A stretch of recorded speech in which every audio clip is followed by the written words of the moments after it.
ಹೇಳಲಾಗ್ತಾ ಇದೆ.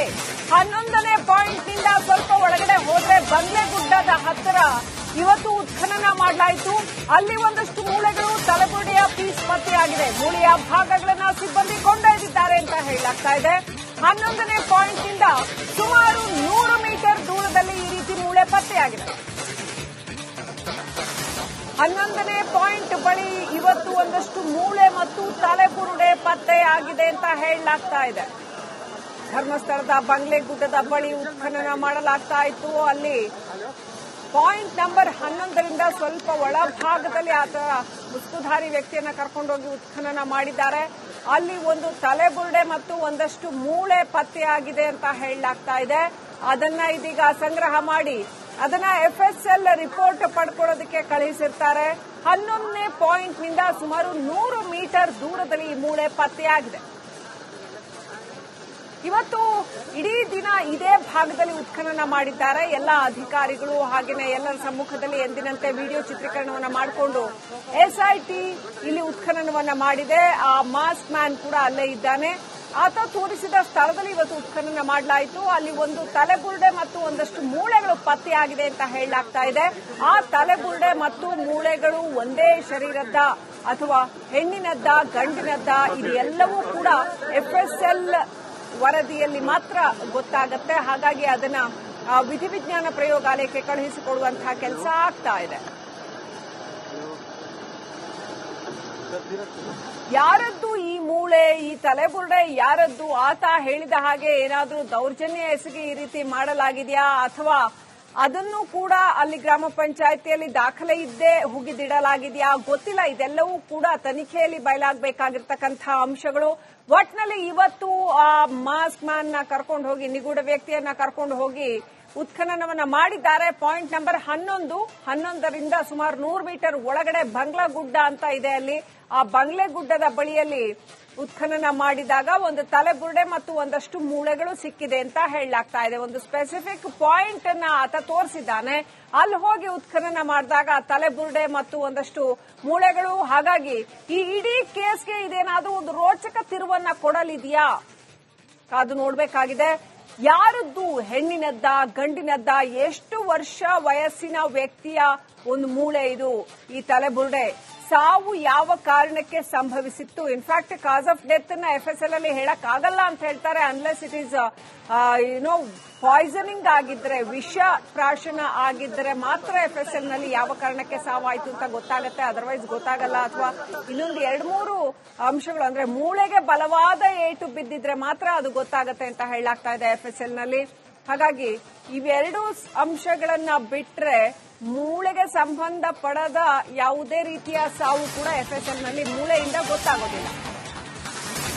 ಅಸ್ಥಿಪಂಜರದ ಮುಕ್ಕಾಲು ಭಾಗದ ಕಳೆಬರ ಪತ್ತೆಯಾಗಿದೆ ಅಂತ ಹೇಳಲಾಗ್ತಾ ಇದೆ. ಭೂಮಿಯ ಮೇಲ್ಮೈನಲ್ಲೇ ಈ ಕಳೆಬರ ಪತ್ತೆಯಾಗಿದೆ ಅಂತ ಹೇಳಲಾಗ್ತಾ ಇದೆ. ರಿಪಬ್ಲಿಕ್ ಕನ್ನಡಕ್ಕೆ ಎಕ್ಸ್ಕ್ಲೂಸಿವ್ ಮಾಹಿತಿ ಲಭ್ಯವಾಗ್ತಾ ಇದೆ. ಮುಕ್ಕಾಲು ಭಾಗ ಅಸ್ಥಿಪಂಜರ ಲಭ್ಯವಾಗಿದೆ. ಭೂಮಿಯ ಮೇಲ್ಮೈನಲ್ಲೇ ಕಳೆಬರ ಪತ್ತೆಯಾಗಿದೆ ಅಂತ ಹೇಳಲಾಗ್ತಾ ಇದೆ. ಎಕ್ಸ್ಕ್ಲೂಸಿವ್ ಮಾಹಿತಿ ರಿಪಬ್ಲಿಕ್ ಕನ್ನಡಕ್ಕೆ ಲಭ್ಯವಾಗುತ್ತೆ. ಪತ್ತೆಯಾಗಿದೆ ಅಂತ ಹೇಳಲಾಗ್ತಾ ಇದೆ. 11ನೇ ಪಾಯಿಂಟ್ ನಿಂದ ಸ್ವಲ್ಪ ಒಳಗಡೆ ಹೋದ್ರೆ ಬಂಗ್ಲೆಗುಡ್ಡದ ಹತ್ತಿರ ಇವತ್ತು ಉತ್ಖನನ ಮಾಡಲಾಯಿತು. ಅಲ್ಲಿ ಒಂದಷ್ಟು ಮೂಳೆಗಳು, ತಲೆಬುರುಡೆಯ ಪೀಸ್ ಪತ್ತೆಯಾಗಿದೆ. ಮೂಳೆಯ ಭಾಗಗಳನ್ನ ಸಿಬ್ಬಂದಿ ಕೊಂಡೊಯ್ದಿದ್ದಾರೆ ಅಂತ ಹೇಳಲಾಗ್ತಾ ಇದೆ. 11ನೇ ಪಾಯಿಂಟ್ ನಿಂದ ಸುಮಾರು 100 ಮೀಟರ್ ದೂರದಲ್ಲಿ ಈ ರೀತಿ ಮೂಳೆ ಪತ್ತೆಯಾಗಿದೆ. 11ನೇ ಪಾಯಿಂಟ್ ಬಳಿ ಇವತ್ತು ಒಂದಷ್ಟು ಮೂಳೆ ಮತ್ತು ತಲೆಬುರುಡೆ ಪತ್ತೆಯಾಗಿದೆ ಅಂತ ಹೇಳಲಾಗ್ತಾ ಇದೆ. ಧರ್ಮಸ್ಥಳದ ಬಂಗ್ಲೆಗುಡ್ಡದ ಬಳಿ ಉತ್ಖನನ ಮಾಡಲಾಗ್ತಾ ಇತ್ತು. ಅಲ್ಲಿ ಪಾಯಿಂಟ್ ನಂಬರ್ 11ರಿಂದ ಸ್ವಲ್ಪ ಒಳಭಾಗದಲ್ಲಿ ಆತ ಮುಸುಕುಧಾರಿ ವ್ಯಕ್ತಿಯನ್ನ ಕರ್ಕೊಂಡೋಗಿ ಉತ್ಖನನ ಮಾಡಿದ್ದಾರೆ. ಅಲ್ಲಿ ಒಂದು ತಲೆಬುರುಡೆ ಮತ್ತು ಒಂದಷ್ಟು ಮೂಳೆ ಪತ್ತೆಯಾಗಿದೆ ಅಂತ ಹೇಳಲಾಗ್ತಾ ಇದೆ. ಅದನ್ನ ಇದೀಗ ಸಂಗ್ರಹ ಮಾಡಿ ಅದನ್ನ FSL ರಿಪೋರ್ಟ್ ಪಡ್ಕೊಳ್ಳೋದಕ್ಕೆ ಕಳುಹಿಸಿರ್ತಾರೆ. 11ನೇ ಪಾಯಿಂಟ್ ನಿಂದ ಸುಮಾರು 100 ಮೀಟರ್ ದೂರದಲ್ಲಿ ಈ ಮೂಳೆ ಪತ್ತೆಯಾಗಿದೆ. ಇವತ್ತು ಇಡೀ ದಿನ ಇದೇ ಭಾಗದಲ್ಲಿ ಉತ್ಖನನ ಮಾಡಿದ್ದಾರೆ. ಎಲ್ಲ ಅಧಿಕಾರಿಗಳು ಹಾಗೆಯೇ ಎಲ್ಲರ ಸಮ್ಮುಖದಲ್ಲಿ ಎಂದಿನಂತೆ ವಿಡಿಯೋ ಚಿತ್ರೀಕರಣವನ್ನ ಮಾಡಿಕೊಂಡು SIT ಇಲ್ಲಿ ಉತ್ಖನನವನ್ನ ಮಾಡಿದೆ. ಆ ಮಾಸ್ಕ್ ಮ್ಯಾನ್ ಕೂಡ ಅಲ್ಲೇ ಇದ್ದಾನೆ. ಆತ ತೋರಿಸಿದ ಸ್ಥಳದಲ್ಲಿ ಇವತ್ತು ಉತ್ಖನನ ಮಾಡಲಾಯಿತು. ಅಲ್ಲಿ ಒಂದು ತಲೆಬುರುಡೆ ಮತ್ತು ಒಂದಷ್ಟು ಮೂಳೆಗಳು ಪತ್ತೆಯಾಗಿದೆ ಅಂತ ಹೇಳಲಾಗ್ತಾ ಇದೆ. ಆ ತಲೆಬುರುಡೆ ಮತ್ತು ಮೂಳೆಗಳು ಒಂದೇ ಶರೀರದ ಅಥವಾ ಹೆಣ್ಣಿನದ್ದ ಗಂಡಿನದ್ದ ಇದೆಲ್ಲವೂ ಕೂಡ FSL ವರದಿಯಲ್ಲಿ ಮಾತ್ರ ಗೊತ್ತಾಗುತ್ತೆ. ಹಾಗಾಗಿ ಅದನ್ನ ವಿಧಿವಿಜ್ಞಾನ ಪ್ರಯೋಗಾಲಯಕ್ಕೆ ಕಳುಹಿಸಿಕೊಡುವಂತಹ ಕೆಲಸ ಆಗ್ತಾ ಇದೆ. ಯಾರದ್ದು ಈ ಮೂಳೆ, ಈ ತಲೆಬುರುಡೆ ಯಾರದ್ದು? ಆತ ಹೇಳಿದ ಹಾಗೆ ಏನಾದ್ರೂ ದೌರ್ಜನ್ಯ ಎಸಗಿ ಈ ರೀತಿ ಮಾಡಲಾಗಿದೆಯಾ ಅಥವಾ ಅದನ್ನು ಕೂಡ ಅಲ್ಲಿ ಗ್ರಾಮ ಪಂಚಾಯಿತಿಯಲ್ಲಿ ದಾಖಲೆ ಇದ್ದೇ ಹುಗಿದಿಡಲಾಗಿದೆಯಾ ಗೊತ್ತಿಲ್ಲ. ಇದೆಲ್ಲವೂ ಕೂಡ ತನಿಖೆಯಲ್ಲಿ ಬಯಲಾಗಬೇಕಾಗಿರ್ತಕ್ಕಂತಹ ಅಂಶಗಳು. ಒಟ್ನಲ್ಲಿ ಇವತ್ತು ಆ ಮಾಸ್ಕ್ ಮ್ಯಾನ್ ನ ಕರ್ಕೊಂಡು ಹೋಗಿ, ನಿಗೂಢ ವ್ಯಕ್ತಿಯನ್ನ ಕರ್ಕೊಂಡು ಹೋಗಿ ಉತ್ಖನನವನ್ನ ಮಾಡಿದ್ದಾರೆ. ಪಾಯಿಂಟ್ ನಂಬರ್ 11ರಿಂದ ಸುಮಾರು 100 ಮೀಟರ್ ಒಳಗಡೆ ಬಂಗ್ಲಾಗುಡ್ಡ ಅಂತ ಇದೆ. ಅಲ್ಲಿ ಆ ಬಂಗ್ಲೆಗುಡ್ಡದ ಬಳಿಯಲ್ಲಿ ಉತ್ಖನನ ಮಾಡಿದಾಗ ಒಂದು ತಲೆಬುರುಡೆ ಮತ್ತು ಒಂದಷ್ಟು ಮೂಳೆಗಳು ಸಿಕ್ಕಿದೆ ಅಂತ ಹೇಳಲಾಗ್ತಾ ಇದೆ. ಒಂದು ಸ್ಪೆಸಿಫಿಕ್ ಪಾಯಿಂಟ್ ಅನ್ನ ಆತ ತೋರಿಸಿದ್ದಾನೆ. ಅಲ್ಲಿ ಹೋಗಿ ಉತ್ಖನನ ಮಾಡಿದಾಗ ತಲೆಬುರುಡೆ ಮತ್ತು ಒಂದಷ್ಟು ಮೂಳೆಗಳು. ಹಾಗಾಗಿ ಈ ಇಡೀ ಕೇಸ್ಗೆ ಇದೇನಾದ್ರೂ ಒಂದು ರೋಚಕ ತಿರುವನ್ನ ಕೊಡಲಿದೆಯಾ ಕಾದು ನೋಡಬೇಕಾಗಿದೆ. ಯಾರದ್ದು, ಹೆಣ್ಣಿನದ್ದ ಗಂಡಿನದ್ದ, ಎಷ್ಟು ವರ್ಷ ವಯಸ್ಸಿನ ವ್ಯಕ್ತಿಯ ಒಂದು ಮೂಳೆ ಇದು, ಈ ತಲೆಬುರುಡೆ, ಸಾವು ಯಾವ ಕಾರಣಕ್ಕೆ ಸಂಭವಿಸಿತ್ತು? ಇನ್ಫ್ಯಾಕ್ಟ್ ಕಾಸ್ ಆಫ್ ಡೆತ್ ನ FSL ಅಲ್ಲಿ ಹೇಳಕ್ ಆಗಲ್ಲ ಅಂತ ಹೇಳ್ತಾರೆ. ಅನ್ಲೆಸ್ ಇಟ್ ಈಸ್ ಪಾಯ್ಸನಿಂಗ್ ಆಗಿದ್ರೆ, ವಿಷ ಪ್ರಾಶನ ಆಗಿದ್ರೆ ಮಾತ್ರ FSL ನಲ್ಲಿ ಯಾವ ಕಾರಣಕ್ಕೆ ಸಾವಾಯ್ತು ಅಂತ ಗೊತ್ತಾಗುತ್ತೆ. ಅದರ್ವೈಸ್ ಗೊತ್ತಾಗಲ್ಲ. ಅಥವಾ ಇನ್ನೊಂದು 2-3 ಅಂಶಗಳು, ಅಂದ್ರೆ ಮೂಳೆಗೆ ಬಲವಾದ ಏಟು ಬಿದ್ದಿದ್ರೆ ಮಾತ್ರ ಅದು ಗೊತ್ತಾಗುತ್ತೆ ಅಂತ ಹೇಳಲಾಗ್ತಾ ಇದೆ FSL ನಲ್ಲಿ. ಹಾಗಾಗಿ ಇವೆರಡೂ ಅಂಶಗಳನ್ನ ಬಿಟ್ರೆ ಮೂಳೆಗೆ ಸಂಬಂಧ ಪಡದ ಯಾವುದೇ ರೀತಿಯ ಸಾವು ಕೂಡ FSL ನಲ್ಲಿ ಮೂಳೆಯಿಂದ ಗೊತ್ತಾಗೋದಿಲ್ಲ. ಅಸ್ಥಿಪಂಜರದ ಮುಕ್ಕಾಲು ಭಾಗದ ಕಳೆಬರ ಪತ್ತೆಯಾಗಿದೆ ಅಂತ ಹೇಳಲಾಗ್ತಾ ಇದೆ. ಭೂಮಿಯ ಮೇಲ್ಮೈನಲ್ಲೇ ಈ ಕಳೆಬರ ಪತ್ತೆಯಾಗಿದೆ ಅಂತ ಹೇಳಲಾಗ್ತಾ ಇದೆ. ರಿಪಬ್ಲಿಕ್ ಕನ್ನಡಕ್ಕೆ ಎಕ್ಸ್ಕ್ಲೂಸಿವ್ ಮಾಹಿತಿ ಲಭ್ಯವಾಗ್ತಾ ಇದೆ. ಮುಕ್ಕಾಲು ಭಾಗ ಅಸ್ಥಿಪಂಜರ ಲಭ್ಯವಾಗಿದೆ.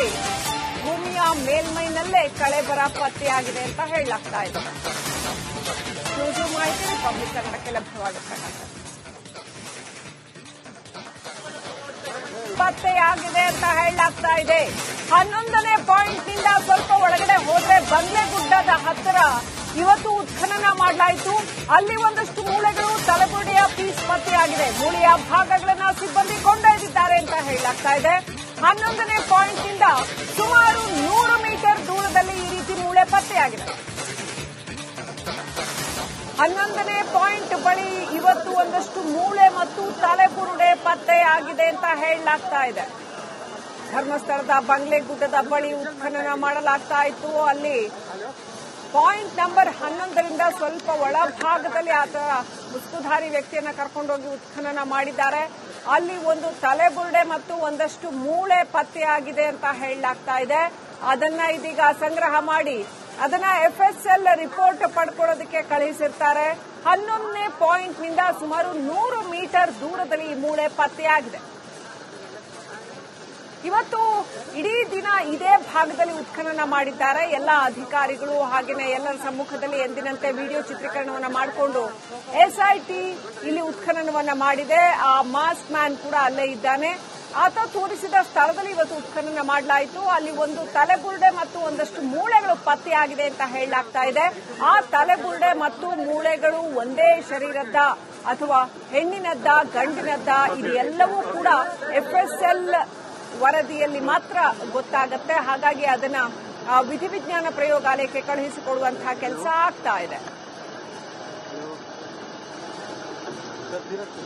ಯಾರದ್ದು ಈ ಮೂಳೆ, ಈ ತಲೆಬುರುಡೆ ಯಾರದ್ದು? ಆತ ಹೇಳಿದ ಹಾಗೆ ಏನಾದ್ರೂ ದೌರ್ಜನ್ಯ ಎಸಗಿ ಈ ರೀತಿ ಮಾಡಲಾಗಿದೆಯಾ ಅಥವಾ ಅದನ್ನು ಕೂಡ ಅಲ್ಲಿ ಗ್ರಾಮ ಪಂಚಾಯಿತಿಯಲ್ಲಿ ದಾಖಲೆ ಇದ್ದೇ ಹುಗಿದಿಡಲಾಗಿದೆಯಾ ಗೊತ್ತಿಲ್ಲ. ಇದೆಲ್ಲವೂ ಕೂಡ ತನಿಖೆಯಲ್ಲಿ ಬಯಲಾಗಬೇಕಾಗಿರ್ತಕ್ಕಂತಹ ಅಂಶಗಳು.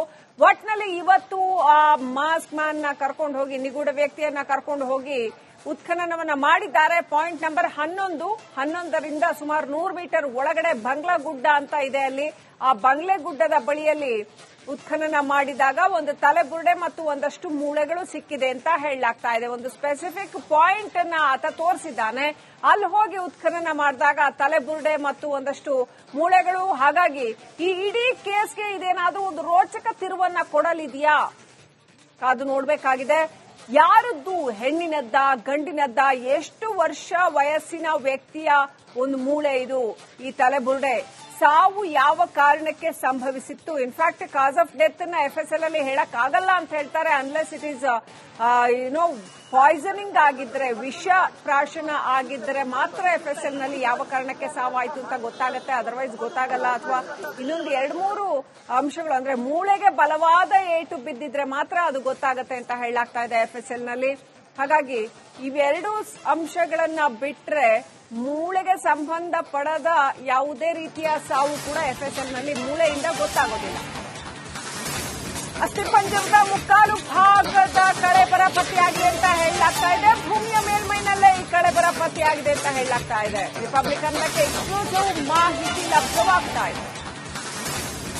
ಮುಕ್ಕಾಲು ಭಾಗ ಅಸ್ಥಿಪಂಜರ ಲಭ್ಯವಾಗಿದೆ. ಭೂಮಿಯ ಮೇಲ್ಮೈನಲ್ಲೇ ಕಳೆಬರ ಪತ್ತೆಯಾಗಿದೆ ಅಂತ ಹೇಳಲಾಗ್ತಾ ಇದೆ. ಮಾಹಿತಿ ರಿಪಬ್ಲಿಕ್ ಕನ್ನಡಕ್ಕೆ ಲಭ್ಯವಾಗುತ್ತದೆ.